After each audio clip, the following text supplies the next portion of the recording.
नमस्कार, आप देख रहे हैं अनुभवी आंखें न्यूज और मैं हूं आपके साथ संतोष गुप्ता। आइए देखते हैं बिहार न्यूज फास्ट में क्या है कुछ खास। नमस्कार, आप देख रहे हैं अनुभवी आंखें न्यूज और मैं हूं आपके साथ संतोष गुप्ता।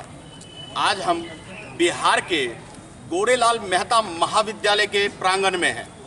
बात करने जा रहे हैं जेएनयू अर्थात जवाहरलाल नेहरू यूनिवर्सिटी के बारे में। आखिर क्यों सुर्खियां बटोर रही है जवाहरलाल नेहरू यूनिवर्सिटी? जेएनयू की सुर्खियों के कारणों की आज हम करेंगे जीएलएम कॉलेज के स्टूडेंट से पड़ताल, जानने की कोशिश करेंगे कि आखिर फीस बढ़ोतरी को लेकर मची हाय तौबे के पीछे असल सच्चाई क्या है। जानने की कोशिश करेंगे कि आखिर बिहार में बैठे इन छात्रों के मन में जेएनयू के छात्रों के प्रति सहानुभूति है या फिर विचारों में मतभेद।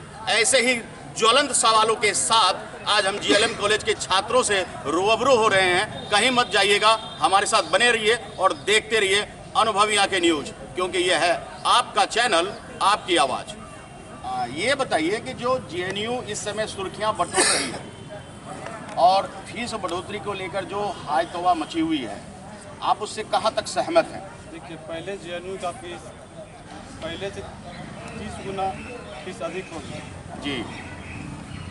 इस कारण छात्र पूरा रोड पे आ गए हैं जी। इससे पूरा छात्र क्या आपको इस बात का अंदाजा है जो जेएनयू में पहले फीस था वह बिल्कुल जीरो यानी शून्य के बराबर था? अगर 30 गुना के बाद भी वह उतना ही है जितना आप एक बार में पानी पी करके चाय पी करके फेंक देते हैं, तो क्या आपको लगता है कि इस इतनी मामूली सी बढ़त को लेकर के भी इतना बवाल होना चाहिए? ऐसा तो कोई बात नहीं लग रहा है, नहीं होना चाहिए। नहीं होना चाहिए। उन्होंने बताया कि जेएनयू में जो फीस बढ़ोतरी की बात चली है जिसके विरोध प्रदर्शन हो रहे हैं, तो यह विरोध प्रदर्शन जो हो रहा है, भाई साहब का कहना है कि 300 गुना बढ़ गया है, यह बहुत ज़्यादा है। क्या इसके बारे में क्या कहना है आपका? देखिए, फीस बढ़ जाना, आप बहुत सारे चैनल ये बता रहे हैं कि 30% भाड़ा रेंट को बढ़ा दिया गया, 40% बढ़े। वो ये नहीं बता पा रहा है कि रेंट बढ़ के हुआ कितना। जो रेंट कल तक दिल्ली हट बीचों बीच दिल्ली में जो जेएनयू अवस्थित है वहाँ का रेंट 21 रुपये एक रूम का था। आज की रेट में उसको बढ़ा के सिर्फ 300 रुपया कर दिया गया है। आपको जो छात्र वहाँ पढ़ रहे हैं सब बताते हैं हम गरीब हैं, अंत्योदय हैं। 300 रुपया आज के रेट में सबसे न्यूनतम मूल्य। गोविंद जी, आपने बहुत अच्छी बात बताई कि जो फीस बढ़ोतरी हुई है वह 10 रुपये से 300 रुपये के दर में गई है और जिस जगह पे जवाहरलाल यूनिवर्सिटी है वहाँ एक रूम रेंट भी अगर आप लेने जाएं तो वो 10,000 रुपये से नीचे नहीं मिलेगी आपको। तो जहाँ 10,000 रुपये का रूम रेंट का औसत किराया चल रहा हो वहाँ अगर 300 रुपये देना पड़ता है तो वह गलत नहीं है। जानकारी के लिए आपको बता दें कि उसके बावजूद छात्र संगठनों के मांग पर सरकार ने उनमें 50% घटा दिया, यानी कि अगर 300 था तो 150 कर दिया गया है। क्या परिचय है आपका? अभिषेक आनंद, जिला संयोजक अखिल भारतीय विद्यार्थी। जी, आप भी एक स्टूडेंट हैं, जेएलएम कॉलेज में हम इस समय मौजूद हैं, तो आप आपके विचार से जो ये मूल्य वृद्धि हुई, जो इस तरह की विचारधारा रखते हैं, जो इन्होंने कन्हैया जी का चर्चा किया, उनकी अपनी विचारधारा है, हमें यहाँ विचारों की अभिव्यक्ति की स्वतंत्रता है। ऐसे में आपको कहीं लगता है कि विचारों की स्वतंत्रता होने की वजह से ही आज हम सब बेखौफ होकर के कोई भी मानसिकता से कुछ भी कहीं भी कुछ बोल जाते हैं? ये बात सही है कि अभिव्यक्ति की जो आज़ादी है उसका भी एक सीमा होना चाहिए। अभिव्यक्ति की जो आज़ादी दिया गया है हमारे भारतीय संविधान में, वो मतलब उसका सीमा होना चाहिए। देश हित से कहीं भी समझौता नहीं होना चाहिए। चाहेंगे हम जानना चाहते हैं कि आप लोगों के विचारधारा से जो वहाँ पे लड़कियाँ, जो छात्राएं वहाँ हैं, जिन आपने देखा होगा बड़े बड़े चैनलों पे, टीवी पे डिबेट में भी देखा होगा कि छात्राएं काफ़ी आक्रोशित है और वो कह रही है कि यहाँ मतलब गरीब के लिए जो है अब पढ़ने लायक माहौल नहीं मिल रहा है, ऐसा नहीं होना चाहिए। आपके विचार से क्या लग रहा है कि क्या वहाँ वास्तव में जो ये फीस बढ़ोतरी हुई है तो अब गरीब वहाँ नहीं पढ़ सकता है? पढ़ सकता है, पर क्या है ना, जैसे किसी का सैलरी होता है 10,000, तो उसके लिए थोड़ा बजट के अनुसार से मतलब जो पहले कम थी 10%, उस समय तो अभी 300 कर दिया गया है, तो अभी 300 रुपये कर दिया है तो उनका बजट में थोड़ा गड़बड़ी आ रहा है, तो जिसके कारण जो हाई क्लास के हैं वो तो उसको वो अफोर्ड कर लेंगे, बट जो लोग क्लास के लोग रहते हैं वो उसके बजट में थोड़ी गड़बड़ी हो जाती है, जिसके कारण उसको दिक्कत आप ये बताइए कि आपने कहा 300 रुपए से बजट गड़बड़ हो जा रहा है। हर कोई मोबाइल आज के डेट में चला रहा है। जियो का एक सिम भी अगर आप रिचार्ज कराते हैं वो भी आज के डेट में 450 रुपए का हो गया है। ऐसे में 300 रुपया महज देना, और सरकार ने उसे भी अब आधा कर दिया है, तो जब आपकी राशि इतनी छोटी सी हो गई है जिसपे आप पूरे महीने रहते हैं और आप वहां से आज़ादी की मांग करते हैं, आप चाहते हैं कि पूरी रात वहां पे जो है आपका छात्रावास हॉस्टल खुला रहे और पूरी रात आप हॉस्टल से बाहर रहें, तो ये आज़ादी आपके मांगना, वहाँ के छात्रों को मांगना उचित है आपकी नज़र में? नहीं। आपकी नज़र में नहीं है। आप कुछ कहना चाह रही हैं, बताइए, बोलिए, खड़ा हो जाइए। कोई बात नहीं। जो छात्र पूरी रात चाह रहे हैं आज़ादी, हॉस्टल में रिटर्न होना ही नहीं चाह रहे हैं, वो चाह रहे हैं कि हम चाहे रात के 2 बजे आएँ, 4 बजे आएँ, इस पर आपत्ति नहीं होनी चाहिए। आपके विचार से क्या ये सही है या गलत है? गलत है। आप चाहते हैं कि वहाँ जो टाइम मैनुअल रात के 11 बजे तक का रखा गया है वो सही है या गलत है? वो सही है सर। वो सही। जैसा कि हम जेएनयू के बारे में जानते हैं, वहाँ पर कम्युनिस्ट विचारधारा के आदमी पल रहे हैं, वहाँ पर नक्सल विचारधारा के आदमी पल रहे हैं। जो कम्युनिस्ट पार्टी विधायक की हैसियत नहीं रखते हैं वो वहाँ आखिर क्यों पल रहे हैं? यहाँ बहुत गाढ़ी राजनीतिक है। ऐसे में क्या करना चाहिए प्रशासन को? ऐसे में प्रशासन को वहाँ ठोस से ठोस कदम उठाने की ज़रूरत है, और हम तो कह रहे हैं कि 300 जो फीस थी वहाँ पर, उस पर सरकार को अड़े रहनी चाहिए और मजबूती से वहाँ पर खड़े रहनी चाहिए। हम इस समय बिहार के पूर्णिया जिला अंतर्गत बनमनखी अनुमंडल के GLM कॉलेज यानी गौरेलाल मेहता महाविद्यालय में हैं, जहां लोग BSCA और अन्य ग्रेजुएशन जैसे विषयों पे और आधार पे पढ़ रहे हैं। इंटरमीडिएट के स्टूडेंट्स हैं यहाँ, ग्रेजुएट के स्टूडेंट्स हैं यहाँ पे, BCA के स्टूडेंट्स हैं यहाँ पे। आखिर ये भी स्टूडेंट्स हैं और ये अपनी विचारधारा रख रहे हैं कि आखिरकार जो वहाँ हो रहा है हम लोग उनसे सहमत नहीं हैं। यहाँ बहुत सारे छात्र हैं, आपको दिखाना चाहेंगे, कैमरामैन इधर दिखाइएगा, कि यहाँ बहुत सारे छात्र हैं। हम इनसे भी जानने की कोशिश करेंगे कि आखिर इनके मनों में उनके प्रति कितनी सहानुभूति है या विरोध है। बताइए, आप बताइए कि क्या आप कहना चाह रहे हैं? जैसे कि अभी आप बोले जेएनयू के बारे में, तो जेएनयू के बारे में देश विरोधी नारे लग रहे हैं। हमको लग रहा है इसके नारे नहीं, उसके नीचे कन्हैया कुमार जी जैसे नेता हैं जो कि देश विरोधी नारा लगाते हैं और हमेशा उसका सपोर्ट ही करते हैं। इसके कारण विद्यार्थी, बहुत सारे विद्यार्थी इसके दबाव में आके उसकी बातों को मानते हैं और उसका सपोर्ट करते हैं। यानी उनके नज़र में कन्हैया कुमार उनके नेता बन गए हैं और इसी वजह से उनकी विचारधारा को आगे बढ़ा रहे हैं। आगे आप बताइए, क्या नाम है आपका? अरमन कुमार, अनमोल कुमार।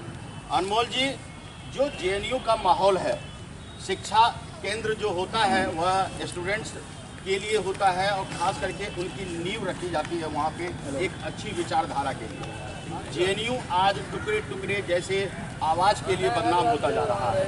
जेएनयू में तमाम ऐसी विचारधाराएं पलने लगी है जिस पर पूरे देश से अब सवाल उठ रहा है। ऐसे में आप जेएनयू के बारे में और उनके स्टूडेंट्स के बारे में क्या कहना चाहते हैं एक स्टूडेंट होने के नाते? स्टूडेंट होने के नाते कहना चाहते हैं जेएनयू के जो ये प्रोटेस्ट हो रहा है ये बिल्कुल गलत है। पब्लिक को परेशान करना, लोगों को परेशान करना ये बहुत ही गलत है। उनका जो डिमांड है, उनका सरकार से डिमांड था फीस को कम किया जाए, सरकार ने उनके डिमांड को पूरा भी किया, आधा कर दिया गया, लेकिन फिर भी वो लोगों को परेशान कर रहे हैं। वहाँ गलत तरीके से वहाँ गलत तरीके से उपयोग कर रहे हैं अपने मौलिक अधिकारों का, ये गलत है। स्टूडेंट होने के नाते स्टूडेंट का कर्तव्य होता है कि अपने पढ़ाई पे ध्यान देना, गलत तरीके गलत अधिकार का उपयोग करना ये गलत है। कन्हैया क्या नाम है आपका? मेरा नाम राधेश्याम गुप्ता है। गुप्ता जी, आप ये मुझे बताइए कि समय को लेकर के भी बहुत विवाद है वहाँ। जेएनयू के स्टूडेंट्स की मांग है कि पूरी रात हॉस्टल फ्री कर दिया जाए और वहाँ से छात्र निकल कर कहीं भी जाए, पढ़ने जाए। वो लोग लाइब्रेरी की बात कह करके अपनी बात को पुख्ता से रख रहे हैं कि हम देर रात तक पढ़ते हैं और हमें इसलिए आज़ादी मिलनी चाहिए। इस आज़ादी को आप किस नज़रिया से देख रहे हैं? मैं बता देना चाहता हूं कि वहां के स्टूडेंट को जो छूट मिली हुई है वो बहुत है। वो जो चाहते हैं कि 11 बजे के बाद भी हम लोग आपस में मिले जुले, ये उनकी एक राजनीति है कि वो लोग आपस में लड़की और लड़कियां मिलते हैं। वहाँ पे पढ़ाई बहुत कम ही चलते हैं। लाइब्रेरी का एक तो बहाना है, वहाँ पे स्टूडेंट राजनीति करते हैं। मैं बता देता हूँ कि जेएनयू जो है एक पीच दिल्ली में पड़ता है, वहाँ पर स्टूडेंट पढ़ते हैं वहाँ पे स्वामी विवेकानंद का मूर्ति तोड़ा गया, उसके सामने में अभद्र भाषाएं लिखी गई। ये हम लोगों को कभी भी बर्दाश्त नहीं होगा। राजनीति करे, वहाँ पे पिछले 20 साल से मात्र 10 रुपये किराया था, आज 300 रुपये कर दिया गया है, तो उन लोगों को दिक्कतें आ रही हैं। वहाँ पे वो लोग अपना आईफोन चलाते हैं, उससे उसे कोई दिक्कत नहीं है। 350-400 रुपये का मोबाइल रिचार्ज करवाते हैं, पार्क में घूमने जाते हैं, उससे उन्हें कोई दिक्कत नहीं आ रही है। मात्र 300 रुपये फीस कर दिया गया है, तो उन्हें दिक्कतें आ रही हैं। टाइम शेड्यूल के लेकर इन्होंने अभी कहा, हमारे आपके छात्र ने बताया, आपके छात्र मित्र ने, कि टाइम शेड्यूल जो रात के 11 बजे के बाद का है, वह उसके बाद जो आज़ादी खोजी जा रही है वो गलत है। और टाइम शेड्यूल के ऊपर इन्होंने कहा, एक आरोप लगाया इन्होंने कि 11 बजे के बाद भी छात्र आपस में मिलना चाहते हैं, छात्र छात्रा, और वो अनर्गल काम करना चाहते हैं, न कि पढ़ाई से संबंधित। कितनी इस पे आप सहमत हैं?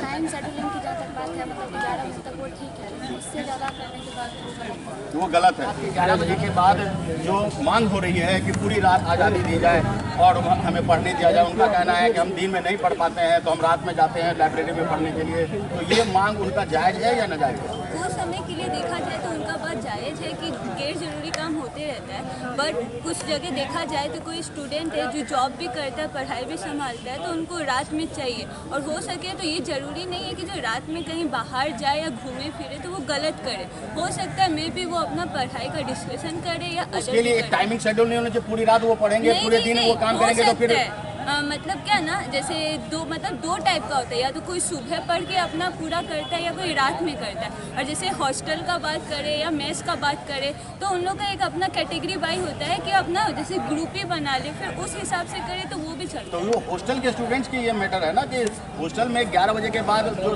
टाइमिंग है कि 11:30 बजे के बाद आप हॉस्टल से बाहर नहीं जा सकते हैं, उसको लिए वो लोग डिमांड कर रहे हैं कि नहीं हम 11:30 बजे के रात के बाद भी बाहर रहेंगे। नहीं, वो देखा जाए तो वो बात उनके लिए वो गलत है, वो गलत है। जवाहरलाल नेहरू यूनिवर्सिटी, छात्रों के विचार से हम रूबरू हो रहे हैं। ऐसे में हमारे बीच एक ऐसे छात्र हैं, क्या नाम है आपका? प्रहलाद कुमार अमर। प्रहलाद जी, आप पहले अपने बारे में परिचय दीजिए कि आपने राष्ट्रीय पहचान क्या बनाई है? सबसे पहले तो मैं अपना परिचय देता हूँ। मैं प्रहलाद कुमार अमर BCA का छात्र हूँ, अभी ITI भी कर रहा हूँ।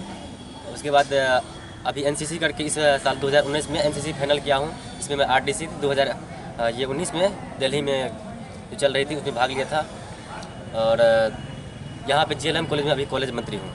कॉलेज मंत्री हैं आप, राष्ट्रीय स्तर पे दिल्ली जा कर के NCC में भाग भी लिए हैं? जी सर। ठीक है, यानी एक ऐसा छात्र जो पढ़ाई के साथ साथ एक अच्छाई की मुकाम की ओर भी बढ़ रहे हैं। और JLM कॉलेज बिहार के छात्र हैं। ये JNU से भी छात्र निकलते हैं, अधिकारी बनते हैं, अफसर बनते हैं, तमाम तरह की बातें होती है। और बातें होती है कि JNU को और भी सुविधाएं दी जाए, JNU में किसी प्रकार की बढ़ोतरी न हो, न समय की पाबंदी हो। हम जानने की कोशिश करते हैं कि आखिरकार JNU के इस विचारधारा से आप कहाँ तक सहमत हैं? जैसा कि हम लोग जानते हैं कि JNU में 10 रुपया से लेकर के अभी 30 रुपया उसका फीस भर दिया गया है। लेकिन आज हम ये कहना चाहते हैं, अगर आज हम मोबाइल में रिचार्ज कराते हैं तो वो भी 149 का रिचार्ज लेता है जियो का सिम। अगर एयरटेल का लेते हैं तो 169 लेते हैं। और उसके बाद अगर हम अपनी बाइक चलाते हैं तो 1000 रुपया से ऊपर का पेट्रोल एक महीना में हम लोग दे देते हैं उसमें। तो उसके अनुसार हम ये कहना चाहते हैं आप लोगों को कि जैसे कि ये जो फीस बढ़ाया गया है तो कोई खराबी नहीं की गई है। अब मान चलिए आजकल 10 रुपया से कुछ होता नहीं है और उस जगह 300 भी कर दिया है पर मंथ, उससे कुछ नहीं हानि बढ़ता है। लेकिन आप कहना चाहते हैं वही JNU के मुद्दे पर हम कुछ बोलेंगे कि JNU में जो 10 रुपया से 300 रुपया शुल्क किया गया है तो ये कोई गड़बड़ी नहीं है। और 300 रुपया जो क्या है बहुत अच्छी वाली बात है। लेकिन समय के ऊपर क्या कहेंगे जो वो लोग मांग रहे हैं 11:30 बजे रात के बाद भी आज़ादी? नहीं, इस पे तो वहाँ के जो प्रोफेसर हैं, वहाँ के जो सर लोग हैं, उनसे इस बारे में उनको उसका जो निर्णय है उस पर क्या बोलेंगे। लेकिन वहाँ पे हम JNU के बारे में एक चीज़ बोलना ज़रूर बोलेंगे।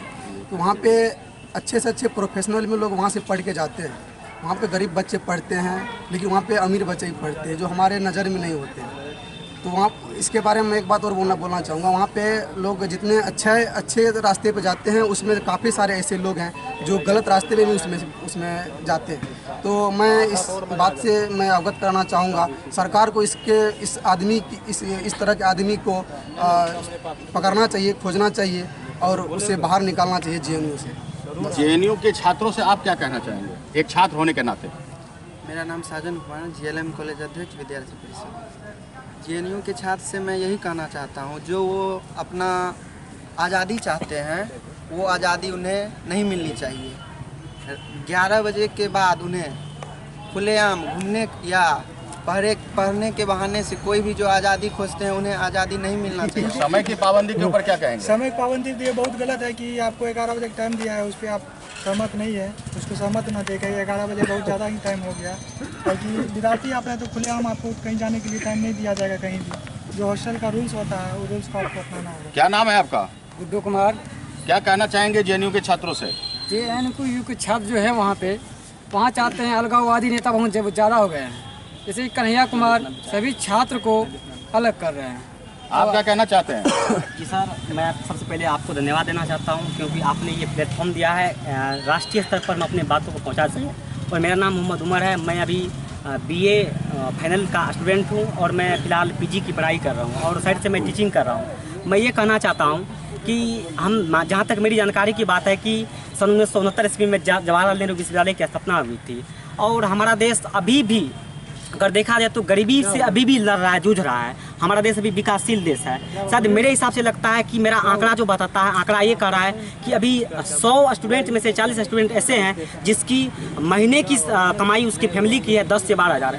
इस हिसाब से हमें लगता है कि जवाहरलाल नेहरू विश्वविद्यालय की जो फ़ी है वो जो पहले थी वो ठीक है, और बाकी जो अभी फी जो उस पर बढ़ाया गया है उसे रोल बैक करना चाहिए। मैं JNU के छात्रों के बारे में सबसे पहले ये बता देना चाहता हूँ, जैसा कि सभी बोल रहे हैं कि उसको फ्री फैसिलिटी फ्री मिलना चाहिए, तो फ्री क्या चीज़ में मिलना चाहिए? JNU में प्रतिदिन हमें बोलने में भी शर्मिंदगी महसूस हो रही है कि इसी देश से एक विश्वविद्यालय था, नालंदा विश्वविद्यालय, इसी देश से विक्रमशिला था, और आज JNU है जो कि पूरे देश को शर्मसार कर रहा है। आज वहाँ पे जो 10 रुपया फी थी, वहाँ यदि 300 की गई है, तो इसके लिए हम धन्यवाद दे रहे हैं। सरकार उसमें कम की तो हम कह रहे हैं कि सरकार को हम आग्रह कर रहे हैं सरकार से कि आप पुनः 300 कीजिए। कॉलेज में जो बताया है, ये आंकड़े आपको कहाँ से आए?